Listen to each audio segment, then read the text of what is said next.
नवी मुंबईतील खारघर येथे रस्त्यावरील भांडणातून 45 वर्षीय आयटी अभियंता शिवकुमार शर्मा यांची दोघांनी डोक्यात हेल्मेटचे घाव घालत हत्या केली होती।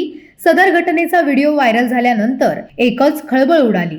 एक आठवड्यापासून हत्या करणारे आरोपी फरार होते, मात्र यापैकी एका आरोपीला पकडण्यात नवी मुंबई पोलिसांना यश आले आहे। रेहान शेख वय वर्ष 20 राहणार नाथपाडा याला पोलिसांनी पकडले असून दुसरा आरोपी फैजान शेख राहणार आगरीपाडा हा अद्याप फरार आहे।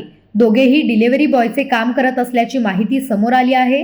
3 फेब्रुवारी रोजी नवी मुंबई येथे ओव्हरटेक करण्याच्या वादातून रात्री 8:30 वाजता दोन्ही आरोपींनी शर्मा यांची डोक्यात हेल्मेटचे घाव घालून हत्या केली। त्यानंतर आरोपी खारघर येथे आयोजित केलेल्या इस्तेमा या मुस्लिम समुदायाच्या समारंभाला गेले।